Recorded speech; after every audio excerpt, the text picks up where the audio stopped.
What is going on, everybody, and welcome to another video. Today we're checking out Emu War by OverSimplified, Mini Wars number 4. Now we've done Mini Wars 1, 2 and 3. I think they're already out by the time I'm filming this video. So Emu Wars, obviously emu's a bird, so I'm assuming it's Australia that this is taking on. I mean, I don't know if Australians are fighting over birds or not, but you know, you Australians, you guys let me know in the comments what's going on over there in terms of fighting over emus. But yeah, we already know the drill, how good OverSimplified videos are. I think after this I have 3 more of his channel, and then we've actually reacted to them all. So be sure to suggest any videos you want me to watch in the comments below. I will get to your requests. Usually it takes a few days for me to get there because I don't record every day in terms of reactions, but we'll see. I'll try my best to do it as quick as possible. But yeah, releasing 2 videos a day, so it will cycle around to your videos a lot quicker. But anyway, let's get into this video. Emu War OverSimplified Mini Wars 4. It is 10 minutes long. Let's go. This is Australia. For the man who imagines being strangled by a tarantula while a kangaroo breaks his kneecaps and thinks, yes please. For the man who pictures himself being eaten by a snake in the burning outback while eating a Vegemite sandwich and thinks, yes please. And that man was Governor Arthur Phillip, who landed in Eastern Australia in 1788, presumably saw a dingo being eaten by a crocodile, being eaten by a death adder, being eaten by a koala, being eaten by Mel Gibson, and thought to himself, yes, good. Now I know what you're thinking, but oversimplified, the British didn't discover Australia, the Vikings did. And you'd be wrong. I'm not sure why you'd think that. But hey, if you love Vikings so much, then why don't you check out today's sponsor? Buy! Man, this is great. The market will continue to grow forever. But what if it doesn't? Oh crap, I never thought of that. Sell! And the stock market crashed, which led to economic downturn, which meant banks wouldn't lend anyone any money, which led to more economic downturn, which meant everyone stopped buying stuff, which led to more economic downturn. And hey, what if all the crops in the Great Plains were destroyed in a drought and then a big dust storm engulfed the area? That's right, more economic downturn. And in an effort to combat the crisis, America began imposing tariffs on foreign imports, which made the economic downturn go global, and the earth got really depressed. But one nation that was hit harder than most by the whole affair, Australia. The problem for Australia was that it relied heavily on its export industries, and in the current economic climate, no one was buying. To make things worse, Australia had introduced its own currency and pegged it onto the gold standard via the British pound, but then the UK started messing with its own peg on the gold standard, and if this is starting to sound confusing, then let me oversimplify it for you. Hey UK, looks like my car is broken down. Want to give me a tow? No problem, friend, I got you. Are you gonna drive off a cliff or something? Yep. More economic downturn.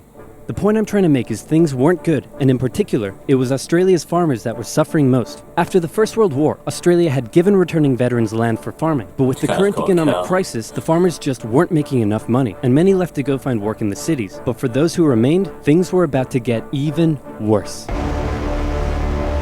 Before we get into that, it's time for some cultural exchange. My national bird is the bald eagle. It's a strong patriotic symbol of America and a deeply valued and protected species. My national bird is the peafowl. It's a beautiful creature whose vivid colors represent India, so we list it as a protected species. My national bird is the emu, and it's a pest. Also bloody delicious. Emus, 6 feet tall, 90 to 120 pounds, and able to run at speeds up to 40 miles per hour, usually return to the coast after their breeding season. But suddenly they found Western Australia full of lush, wet farmland.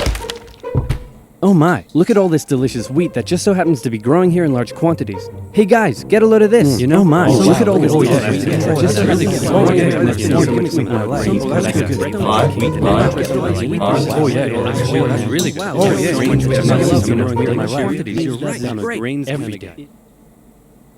Hey, who left this big hole in the fence? Guys, get a load of this. Oh wow. That's what I am.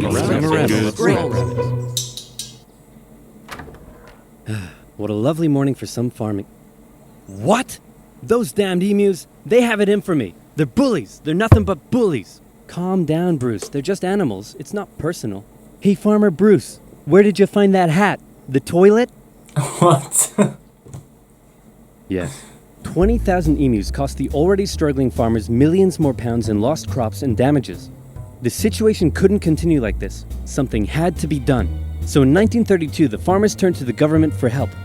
You'd think they'd go to the Minister of Agriculture, but these farmers said no. This is a job for the military. So they went to George Pierce, the Minister of Defense. That's right, Australia was to go to war with the emus. But not everyone was happy with the idea. This is barbaric. We can't go slaughtering thousands of our own national bird. Oh, come on, guys. The machine guns will make it quick and painless. Machine guns? You're using machine guns? This is animal cruelty. Look, I know it's unusual, but it's not like we're poachers turning the birds into feather hats. Think of the benefits. It'll be good target practice for our boys. The government can show it took action. Plus, I can get myself a nice new feather hat. Did I say feather hat? I meant I want to gather chat with you about getting you all some nice new feather hats. Did I say feather hats? I meant I want to wage terror at these emus and turn them all into feather hats. Damn it!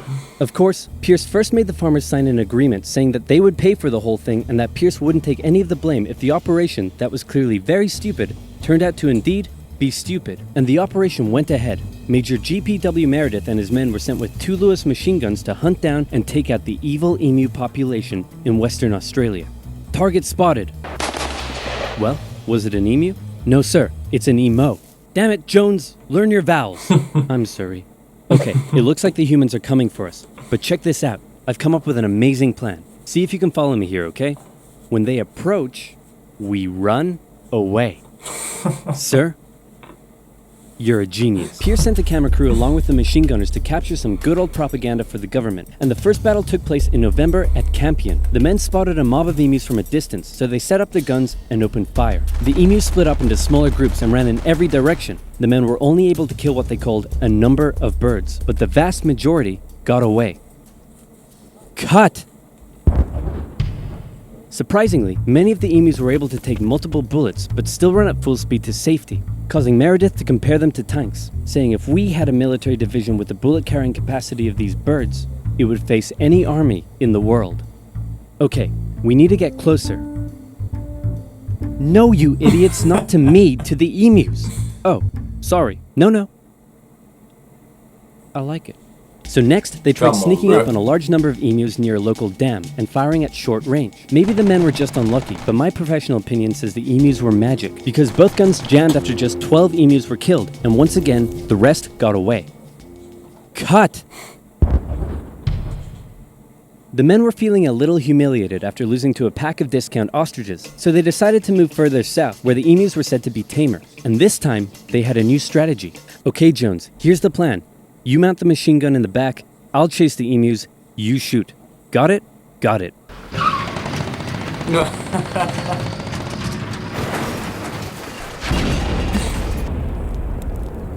I'm gonna shove that camera up your... The operation was a fiasco, and the press had a field day. In Parliament, Pierce was lambasted, and an opposition party member suggested that medals should be handed out to the emus, who had won every round so far. Pierce, feeling quite humiliated, called the operation off, but 4 days later the farmers approached again and said, "Hey man, the emus are still eating all our crops. Can you send the army back out here?" And Pierce was like, "Yeah, okay."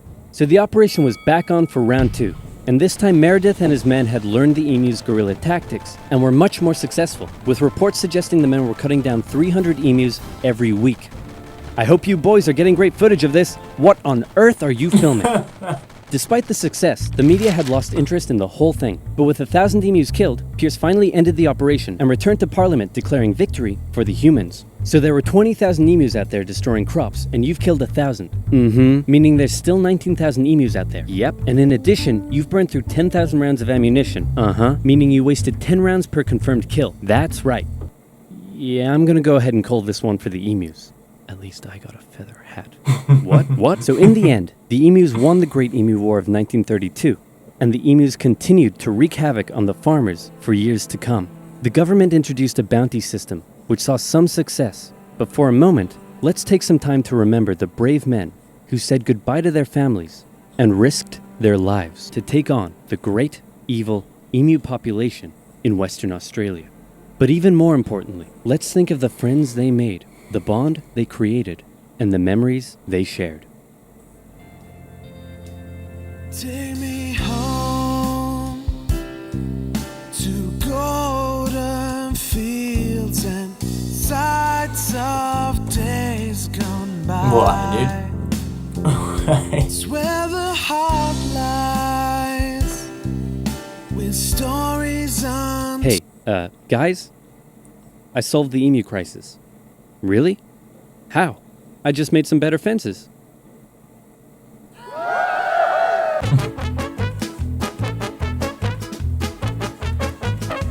Okay, that is the end of the Emu War Oversimplified. Clearly one of the silliest videos on this channel. Still find it still a good video. Be sure to let me know what you thought, suggest me videos to watch in the future, and yeah, be sure to subscribe so you never miss any videos. But thank you all for watching, and I'll see you all next time.